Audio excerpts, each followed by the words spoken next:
نحمده ونصلي على رسوله الكريم اما بعد فاعوذ بالله من الشيطان الرجيم بسم الله الرحمن الرحيم رب اشرح لي صدري ويسر لي امري واحلل عقدة من لساني يفقه قولي رب يسر ولا تعسر وتمم بالخير اللهم اني اسألك علما نافعا ورزقا طيبا وعملا متقبلا یا مقلب القلوب ثبت قلبی علی دینک آمین اللہم آمین۔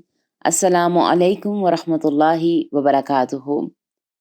اللہ سبحانہ و تعالیٰ کی توفیق اور اللہ تعالیٰ کی رحمت کے ساتھ ہم اپنے لیسن سورۃ البقرہ کی آیت نمبر 116 اور 117 کا آغاز کریں گے، اس نیت کے ساتھ کہ اللہ سبحانہ و تعالیٰ اسے ہمارے لیے پڑھنا، اس پر عمل کرنا اور عمل کے ساتھ اسے دوسروں تک پہنچانا آسان کر دیں، اور اس کام کو ہمارے لیے، ہمارے والدین کے لیے، ہمارے اساتذہ کرام کے لیے اور سب سے بڑھ کر میری اور آپ کی آخرت کے لیے بہترین صدقہ جاریہ بنا دیں۔ سب سے پہلے ہم جائزہ لے لیتے ہیں کہ ہم نے پیچھے آیت نمبر 115 میں کیا پڑھا تھا۔ ہم نے پیچھے دیکھا تھا کہ اللہ سبحانہ و تعالیٰ نے فرمایا تھا اور مشرق اور مغرب اللہ تعالیٰ کی ہیں، چنانچہ جدھر بھی تم رخ کرو گے تو اسی طرف اللہ تعالیٰ کا چہرہ ہے۔ یقیناً اللہ تعالیٰ بڑی وسعت والا، سب کچھ جاننے والا ہے۔ یعنی کہ اللہ تعالیٰ نے وہاں پر خاص طور پر مشرق و مغرب کا ذکر کیا، اور یہ دونوں مقام جو ہیں یہ عظیم مقام ہیں جہاں سے روشنی طلوع اور غروب ہوتی ہے، جو رب مشرق اور مغرب کا مالک ہے۔ اس کے بعد جو ہے ہم نے اپنے اوپر تزکیہ بھی کیا تھا کہ مسجدوں کو ہم نے کیسے آباد کرنا ہے اور اپنی نسلوں پر کیسے کام کرنا ہے، ایک ماں باپ کا اپنے بچوں کے ساتھ رویہ کیسا ہونا چاہیے، اور معاشرے میں موجود لوگوں کا مسجدوں کے ساتھ کیسا تعلق ہونا چاہیے۔ اب ہم دیکھتے ہیں کہ آیت نمبر 116 میں اللہ سبحانہ و تعالیٰ کیا فرما رہے ہیں۔ تو آیت نمبر 116 اور 117 کا ہم جو ہیں وہ تلاوت اور ترجمہ ایک ساتھ دیکھیں گے، پھر اس کے بعد ہم انشاءاللہ اس کی مختصر تفسیر اور بعد میں اس کا تزکیہ کرتے ہیں انشاءاللہ۔ تو آیت کو دیکھ لیں۔ اعوذ باللہ من الشیطان الرجیم، بسم اللہ الرحمن الرحیم۔ وقالوا اتخذ الله ولدا سبحانه بل له ما في السماوات والأرض كل له قانتون بديع السماوات والأرض وَإِذَا قَضَى أَمْرًا فَإِنَّمَا يَقُولُ لَهُ كُن فَيَكُونُ۔ اللہ سبحانہ و تعالیٰ فرما رہے ہیں، اور انہوں نے کہا اللہ نے کوئی اولاد بنا رکھی ہے، وہ پاک ہے، بلکہ اسی کا ہے جو کچھ آسمانوں اور زمین میں ہے، سب اسی کے فرما بردار ہیں۔ آسمانوں اور زمین کا موجد ہے، اور جب کسی کام کا فیصلہ کرتا ہے، ارادہ کرتا ہے، تو اسے بس یہی کہتا ہے کہ ہو جا، تو وہ ہو جاتا ہے۔ یہاں پر اللہ سبحانہ و تعالیٰ نے یہود و نصارہ کے اس ظلم پر کہ انہوں نے کہا کہ اللہ تعالیٰ جو ہیں یہ بیٹا رکھتے ہیں کا جواب دیا کہ نہیں، اللہ پاک ہے۔ اللہ سبحانہ و تعالیٰ سورۃ التوبہ آیت نمبر 30 میں بھی فرماتے ہیں، اور یہودیوں نے کہا کہ عزیر اللہ تعالیٰ کا بیٹا ہے، اور عیسائیوں نے کہا کہ مسیح اللہ تعالیٰ کا بیٹا ہے۔ یہ ان کے اپنے منہوں کی بات ہے، وہ ان لوگوں کی بات کی مشابہت کرتے ہیں جنہوں نے ان سے پہلے کفر کیا۔ اللہ تعالیٰ انہیں ہلاک کرے، وہ کہاں سے بہکائے جا رہے ہیں۔ سیدنا ابن عباس رضی اللہ تعالی عنہما سے روایت ہے کہ نبی صلی اللہ علیہ وآلہ وسلم نے فرمایا، اللہ تعالیٰ ارشاد فرماتا ہے کہ ابن آدم نے مجھے جھٹلایا، حالانکہ اس کے لیے یہ مناسب نہ تھا، اور اس نے مجھے گالی دی، حالانکہ اس کے لیے یہ مناسب نہ تھا۔ اس کا مجھے جھٹلانا تو یہ ہے کہ وہ کہتا ہے کہ میں اسے دوبارہ زندہ کرنے پر قادر نہیں ہوں، اور اس کا مجھے گالی دینا ایسا ہے کہ میرے لیے اولاد بناتا ہے۔ میری ذات اس سے پاک ہے کہ میں اپنے لیے بیوی یا اولاد بناؤں۔ صحیح البخاری 4482۔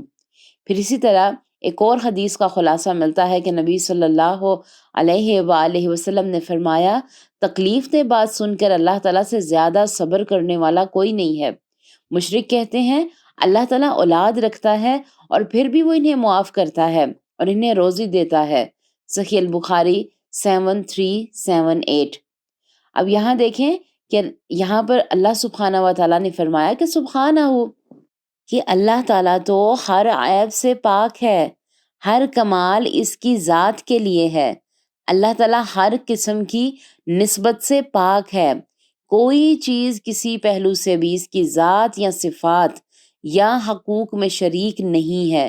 ہر چیز اللہ تعالیٰ کی غلام اور مخلوق ہے، پھر اسے اولاد کی کیا ضرورت ہے؟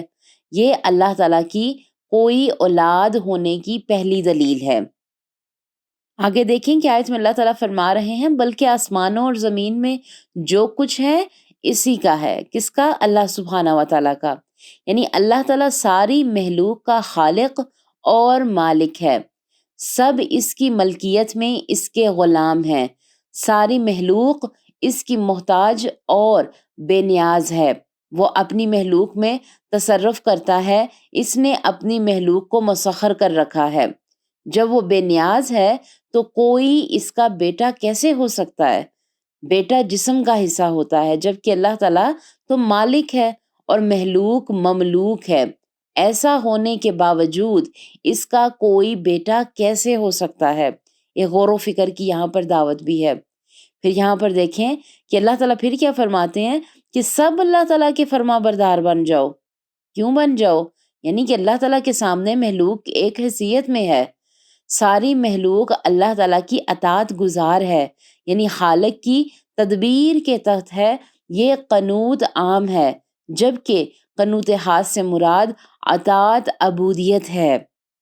اب یہاں پر ہم تھوڑا سا جائزہ لیتے ہیں کہ دو باتوں کی یہاں پر دیکھیں وضاحت ہے کہ جب یہود اور نصارہ کی بحث ہو رہی تھی تو یہود غلط تھے، یہود کا دین آؤٹ ڈیٹڈ ہو چکا تھا۔ نبی صلی اللہ علیہ وسلم کے دور تک نصارہ کا دین ٹھیک تھا سوائے چند باتوں کے، اس لیے اس وقت عیسائیوں کا دعویٰ ٹھیک تھا، لیکن آج دونوں غلط ہیں۔ عیسائیوں کو نبی صلی اللہ علیہ وسلم کی پیروی کا حکم دیا گیا تھا جو انہوں نے نہیں کیا۔ دوسری بات یہ ہے کہ جب پڑھے لکھے لوگ غلطی کریں تو نقصان زیادہ ہوتا ہے۔ عالم اور جاہل کو ایک جیسا نظر نہیں آنا چاہیے۔ پڑھے لکھے شخص کا عمل دوسروں سے بہتر ہونا چاہیے۔ یہود و نصارہ کی دشمنی اسلام آنے سے پہلے کی تھی، اللہ کے نبی کے آنے کے بعد یہ مسلمانوں کے خلاف اکٹھے ہو گئے۔ یہاں پر عمل کی بات لکھیں، اختلافات اور تنازعات کو اللہ کی کتاب سے حل کرنا چاہیے، ورنہ امت بکھر جاتی ہے۔ اب یہاں پر اگلی آیت پر غور کریں، بہت خوبصورت آیت ہے کہ جب اللہ کسی کام کا ارادہ کرتا ہے تو بس اس کو یہی کہتا ہے کہ ہو جا یا بن جا، تو وہ ہو جاتا ہے۔ اور اس آیت میں ہم بدی پر غور کرتے ہیں، یعنی ہر چیز کو نئے سرے سے بنانے والا، کچھ بھی نہیں تھا بغیر کسی میٹیریل کے۔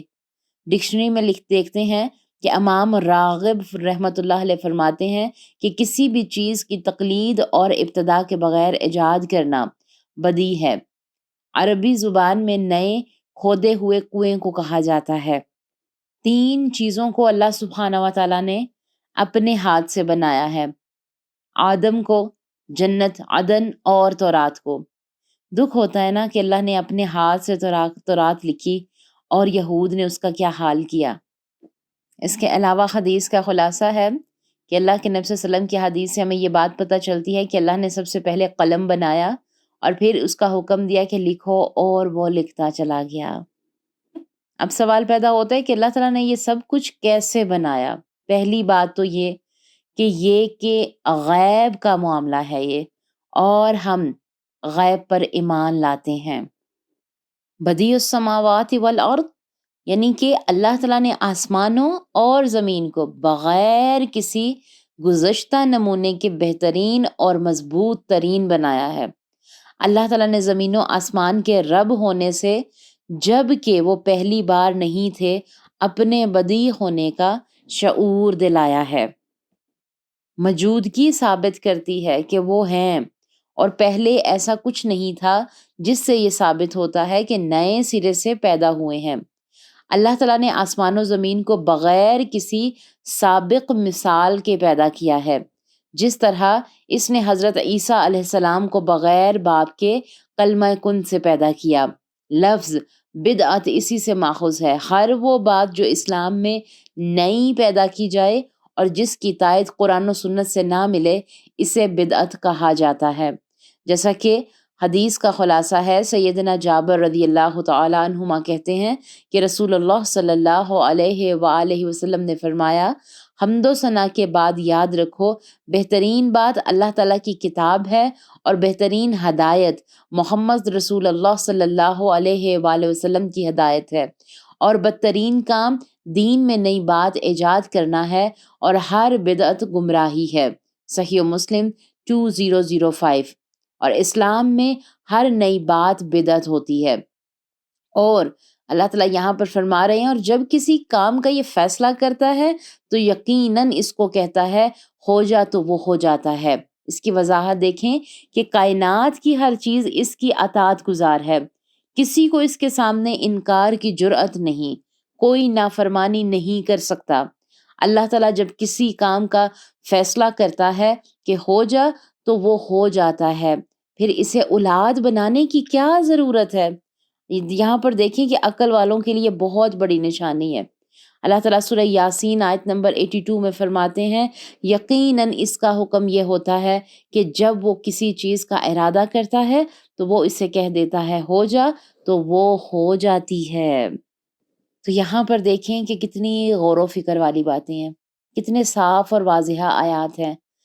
اللہ سبحانہ و تعالیٰ سے دعا کریں گے کہ اللہ سبحانہ و تعالیٰ ہمیں قرآن و سنت کی روشنی میں قرآن پر غور کرنے کی اور فکر کرنے کی توفیق عطا فرمائے، آمین۔ انشاءاللہ اگلی آیت کے ساتھ ان آیات کے ربط کو دیکھیں گے۔ تب تک کے لیے غور و فکر کریں، تزکیہ کریں، محاسبہ کریں۔ اللہ تعالیٰ ہم سب کے لیے آسانیاں فرمائے، ہم سب کی مشکلات کو آسانیوں میں بدلے، ہم سب کی طرف بڑھتے ہوئے شر کو اپنی خاص رحمتوں میں بدل دیں، اور اللہ تعالیٰ ہمیں بہترین طریقے سے علم کو لینے والا اور اس پر عمل کرنے والا بنائے، آمین۔ سبحان ربک رب العزت عما یصفون وسلام علی المرسلین والحمد للہ رب العالمین۔ السلام علیکم ورحمۃ اللہ وبرکاتہ۔